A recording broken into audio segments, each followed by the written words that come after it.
Good morning, নমস্কাৰ সকলোকে। আৰু ৰাতিপুৱা সৰুকৈ শ্বৰ্ট ভিডিঅ' এটা বনাম বুলি ভাবিলোঁ। বহুত দিন হ'ল শ্বৰ্ট ভিডিঅ' বনোৱা নাই, কাহ ধৰি আছে, সেইকাৰণে দেখিছে অৱস্থা কেনেকুৱা হৈ আছে। বাৰু বাদ দিয়ক। বাৰু বহুতে কুৱেশ্যন কৰি আছিল যে ৰিগত কাম কৰিবলৈ কিমান পঢ়া লাগে, এডুকেশ্যন কিমানখিনি পাছ হ'ব লাগে, সেইটো বিষয়ে সুধি আছিল। তো ইয়াৰ বিষয়ে মই ডিটেইলছত ভিডিঅ' এটা বনাম বাৰু, আপোনালোকে সকলোৱে বুজি পোৱাকৈ।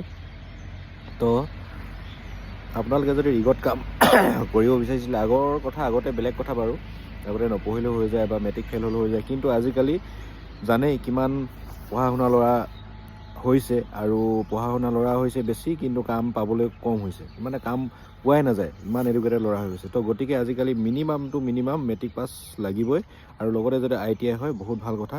তো গতিকে আপোনালোকে যদি মেট্ৰিক পাছ কৰে তেতিয়াহ'লে ৰিগত জইন কৰিব পাৰিব। মিনিমাম মেট্ৰিক পাছ লাগিবই আপোনাৰ, লগতে যদি ITIখন হয় তেতিয়াহ'লে বহুত ভাল কথা। কিন্তু ইয়াতে মিনিমাম মেট্ৰিক পাছ হ'ব লাগিব আপোনালোকে ৰিগত কাম জইন কৰিবৰ কাৰণে। তো বুজি পাইছে? তো ইয়াৰ ডিটেইলছত ভিডিঅ' বনাবলৈ চেষ্টা কৰিম মই, আৰু আপোনালোকে পাই যাব ইউটিউবত আৰু ফেচবুকত। তো জয় অসম।